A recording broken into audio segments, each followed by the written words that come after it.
First of all, thank you, ladies and gentlemen of the press. Myself and my friend Mike Freeman want to share some information with you. I want to begin with a reminder, and that is that we're here today because George Floyd is not here. He should be here. He should be alive, but he's not. About 9 days ago, the world watched Floyd utter his very last words, "I can't breathe," as he pled for his life. The world heard Floyd call out for his mama and cried out, "Don't kill me." Just 2 days ago, when I became the lead prosecutor in the murder of Mr. Floyd, I asked for time to thoroughly review all the evidence in the case, and we looked at the evidence that's available, and the investigation is ongoing at this time. I also said that I know it's asking a lot of people to give us time, particularly people who have suffered for decades and centuries of injustice, to be patient. And yet, we did get that time. And together, a very strong, experienced team, which included County Attorney Mike Freeman, his team, and my team, we reviewed the evidence together with the BCA, and we have something to announce today. Before I announce it, I want to say thank you for the patience of the people who they've shown me and our entire team in pursuit of justice, and I'm here to make these announcements right now. First, today, I filed an amended complaint that charges former Minneapolis police officer Derek Chauvin with murder in the second degree for the death of George Floyd. I believe the evidence available to us now supports the stronger charge of second-degree murder. We've consulted with each other, and we agree.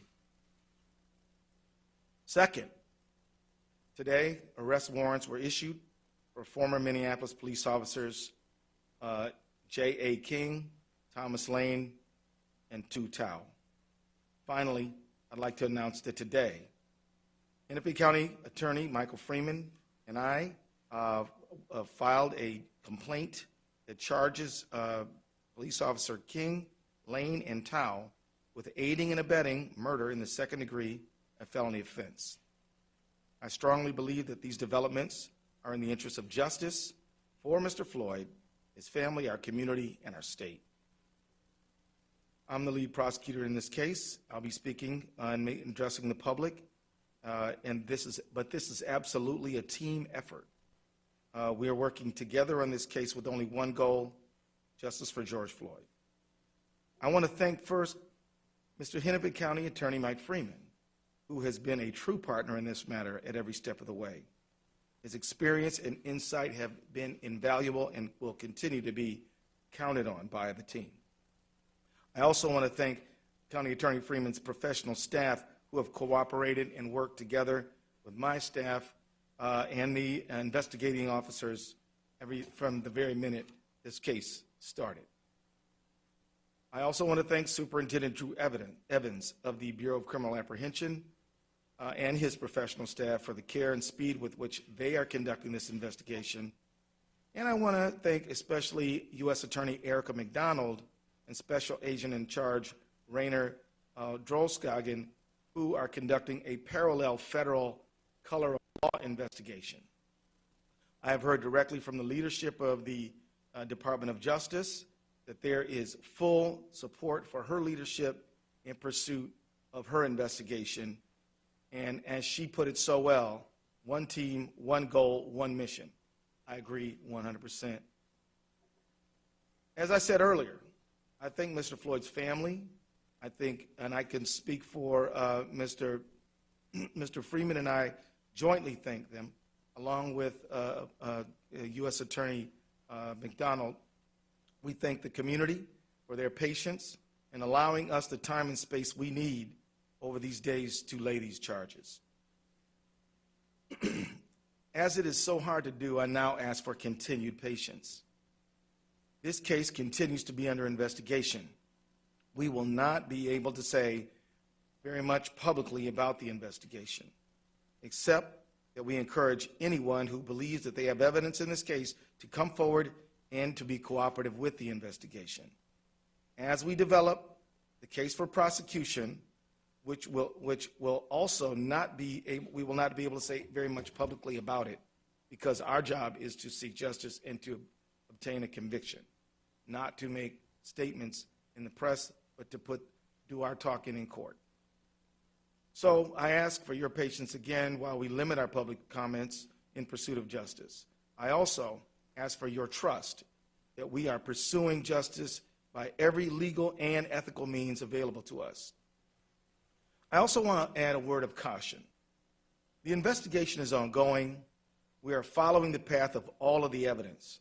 Wherever it leads, we are investigating as quickly as we can because speed is important. We're also investigating as thoroughly as we can because being complete and thorough is critically important, but it takes time. The reason thoroughness is important is because every single link in the prosecutorial chain must be strong. It needs to be strong because trying this case will not be an easy thing.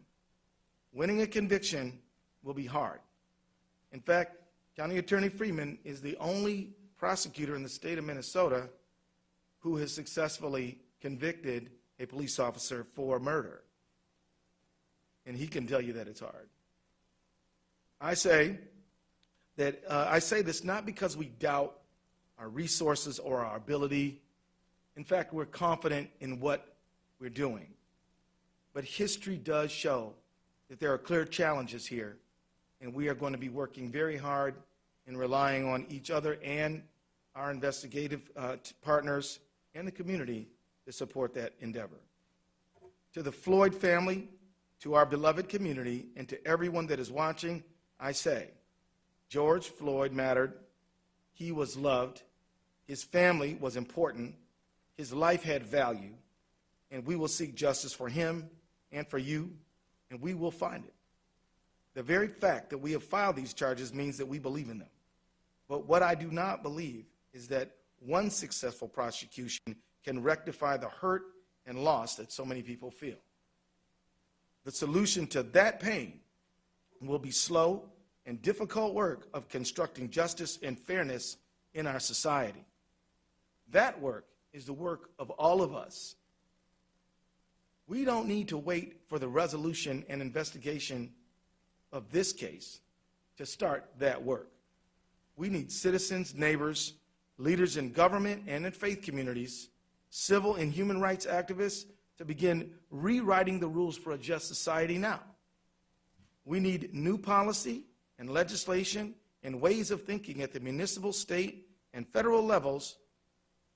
The world of arts and entertainment can use their cultural influence to inspire change that we need. There is a role for all who dream of a justice that we haven't yet experienced. In the final analysis, a protest can shake a tree and can make the fruit fall down. But after that fruit is in reach, collecting it and making the jam must follow. The demonstrations and the protests are dramatic and necessary, but building just institutions is more of a slow grind, but equally important. And we have to begin that work as well. We need your energy, and we need everyone's help right now. Thank you very much. We'll take a few questions. Yes, ma'am.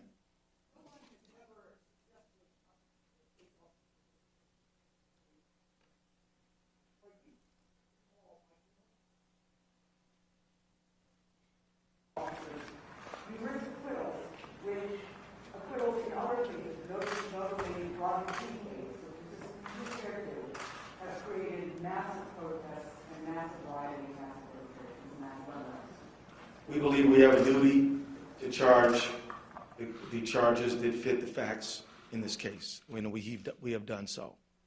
And so our concern is to put all the energy we can into putting forth the strongest case that we can without fear or favor of anyone or anything. These charges are based on the facts that we have found, and we're going to pursue them. The county attorney, obviously, you got the case from him. Was he going to plead this case The murder-free case, is that why the state took over? That is what sources have said. The Hennepin County Attorney did an excellent job by gathering facts and has worked cooperatively with us at every single step of the way. We consulted with each other on these charges. We believe that these are the right charges. Mike Freeman and I we've signed a complaint for these additional charges, and so that's what we're doing. So the whole nation, indeed the whole world, has been awaiting some type of announcement from your office.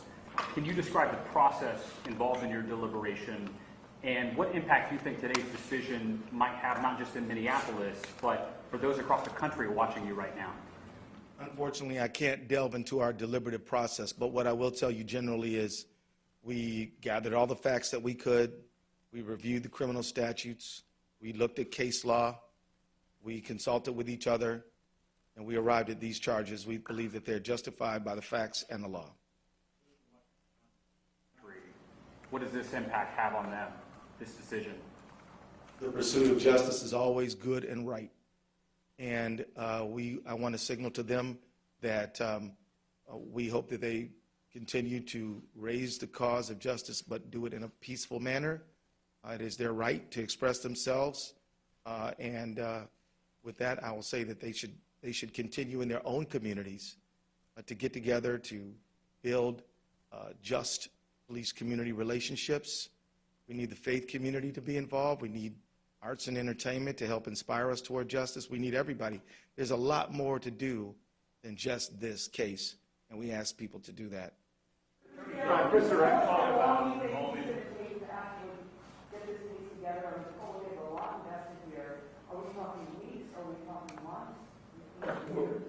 I want to thank you for asking that question, because part of my comments were to help set expectations in a realistic light.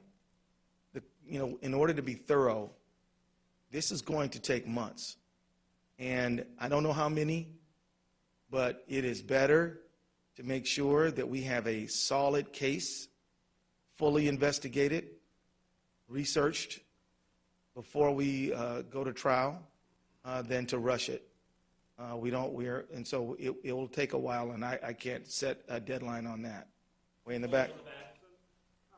Attorney General, Chris Rex with Carolina. The Floyd family had asked for a first-degree murder charge as well as their attorney.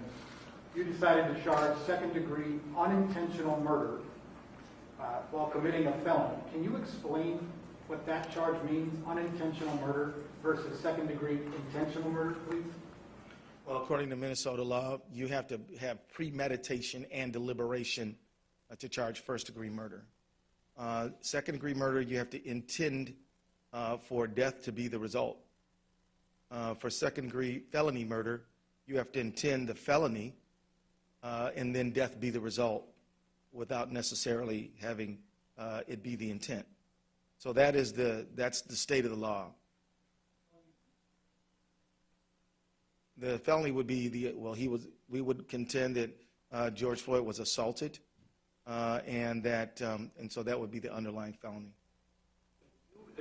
Accept any plea deals in this, or do you expect all four to go to trial? And secondly, when will the body camera footage be released? I really don't have any idea of what plea negotiations or anything like that. That's simply way too early to begin that conversation. At this point, we are preparing to try this case. If something else happens along the way, we'll see. But at this point, we don't have any plans in that direction.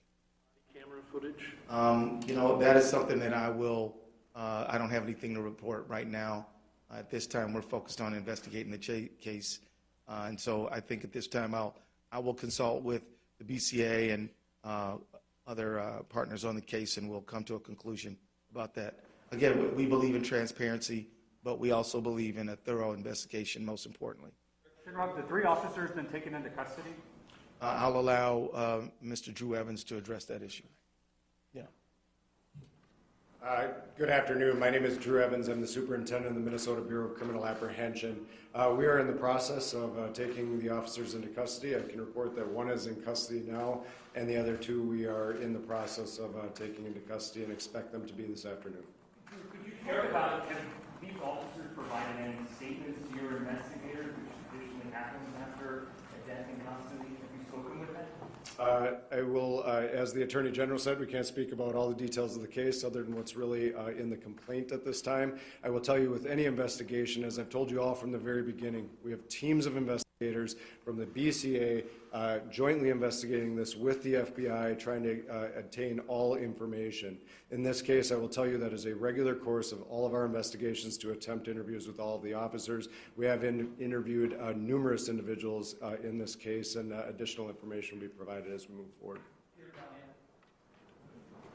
Attorney General, do you have the folks you need to do this, or will you be seeking some sort of outside counsel or special counsel as you're authorized to do under the law? At this time, I believe we have the team to complete this work. I would like to just introduce David Voigt as well. He is a deputy at the Attorney General's office. He heads the criminal division, and he has the lawyers to get this done. And also, we have some experienced lawyers at the Hennepin County Attorney's Office. We're working on this thing together. In terms of the timing of this decision, I know the Floyd family was hoping to be able to have more information on these charges before the memorial tomorrow. How much did that factor in your decision, as well as the protests with them calling for these across the country as well and growing out there? You know, I can say that I did not allow public pressure to impact our decision-making process. I was prepared to withstand whatever calls came. We made these decisions based on the facts that we have gathered since this matter occurred, and made the charges based on the law that we think applies. So that's my answer. Yeah. Describe a little bit more about your relationship with Mike Freeman, how this is going as far as It's going fine. It's going great. I spent a lot of time in Hennepin County when I was a trial lawyer myself, and I know all the lawyers there. I respect them all, admire them all, and we're going along fine. Can I introduce you? Okay. Andy Lefebvre, he represents Hennepin County Attorney's Office, his first deputy for Mike Freeman. Right.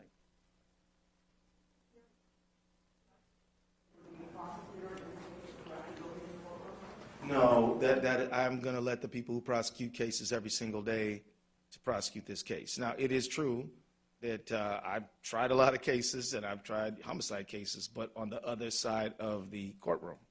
The people who know how to prosecute, I'm going to let them do that work.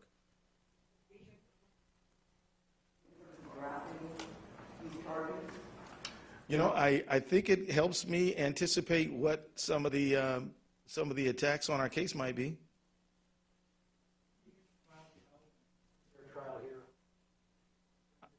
I see no reason why we can't get a fair trial here. With the charges that were just filed, my math is correct. Do the three officers now face the potential same maximum sentence as Officer Chauvin? Yes. Well, yes, sir. I apologize if you've addressed this before, but does your involvement in this case now put you on the sidelines in terms of the legislative process and working for police reform legislation? No. I'll continue to do all the duties that I have, which involve legislative, which involve a lot. We've been very active in the civil space. We've been active in representing state agencies and government. I'll continue to supervise that as I always do. But I feel very confident in it because I have excellent professionals who are going to be focused on this like a laser beam every single day. Attorney General, could you just take us into that room when the decision was made for you personally, for this case, to file these charges, the moment you had personally? I feel a tremendous sense of weight. I feel this is a very serious moment. I can honestly tell you I take no joy in this, but I do feel a tremendous sense of duty and responsibility. Are they going to be archived in max security, or are they going to be put somewhere? I don't know the answer to that question. Maybe.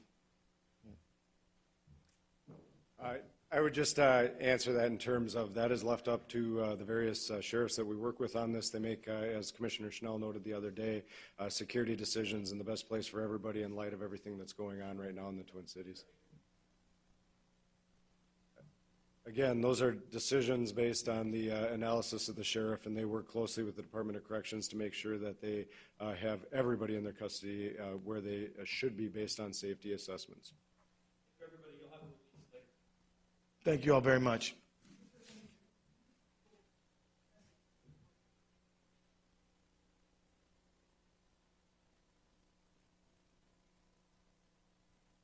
I will say to them that I pledge and I promise to hold everyone accountable for the behavior that we can prove in a court, and that if I don't charge it, it means that we did not have the facts to do that. So I'll simply say that as the people who are legal professionals, professional prosecutors, we are taking our duty seriously, and we are working with the people who gather the facts, and we have done the work that we believe is possible, ethical, and right.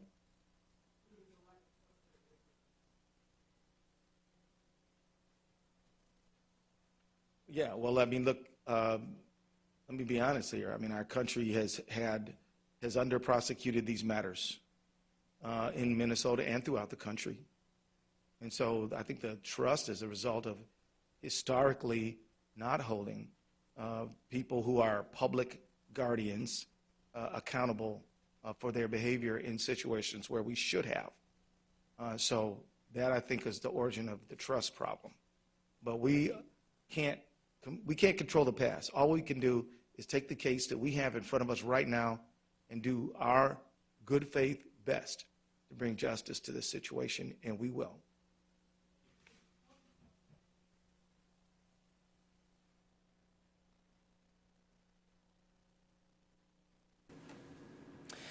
Will Dupree here in the KXAN live studio. You just watched a press conference with Minnesota Attorney General Keith Ellison, joined by the director of the Minnesota Bureau of Criminal Apprehension and the Hennepin County Attorney Mike Freeman. They were announcing that new charges have been filed and that all 4 ex-officers involved in the George Floyd killing are now charged with that death. We want to say first that Derek Sha'ban, who was already taken into custody and arrested, he was initially charged with third-degree murder and second-degree manslaughter. The Attorney General of Minnesota just announced that he amended that complaint to be a charge of second-degree murder. Derek Sha'ban, of course, is that officer you've seen in the video that has circulated around the internet and around the world, who kept his knee on George Floyd's neck for more than 8 minutes. And unfortunately, Mr. Floyd passed away from that. Secondly, there have been many calls for the other 3 officers seen in that video to now face charges, and that is what is happening at this point. So the Attorney General of Minnesota announced that J.A. King, Thomas Lane, and Tu Tao have been charged with aiding and abetting murder in the second degree. Arrest warrants have been issued for all 3 of those men, and the director of the Minnesota Bureau of Criminal Apprehension confirmed that one of those officers, we're not exactly sure which one yet, has been arrested already, and that the other two, should be arrested sometime this afternoon. Of course, whenever they are booked, their mugshots for these particular charges will be released, and we will share those as soon as we get them. We will have more information over on our website regarding these additional arrests and charges for the 4 officers involved in George Floyd's death. You can find that over on KXAN.com and the KXAN News app if you downloaded that on your smartphone. We'd ask if you don't have that already, please do. Coming up, I want to tell you all that at 4:30 we're going to have an interview with Governor Greg Abbott over there on KXAN News with Robert Hadlock and Cindy Bencher. We're going to live stream that, so please stick with us. If you're not around a television, you can maybe pull out your phone and watch our live stream. Undoubtedly, we're going to be asking him about these new charges and the protests that have ensued ahead of this day, and maybe what change this will bring in the communities around the country. I will tell you also that as these charges were being announced and the questions were being asked of the Attorney General there in Minnesota, NBC News cut away from it and they showed the memorial that is now set up where George Floyd died. And people were applauding. The correspondent was there reporting on it. People were applauding, listening to this announcement there. So we'll see what effect it will have on the protests that have come and are sure to come after this. We thank you all for watching. We're going to take this down and prepare for, again, that 4:30 interview live on KXAN News with the Governor of Texas, Greg Abbott. We'll bring it to you. Thanks again, everybody, for watching, and we'll see you back here a little later.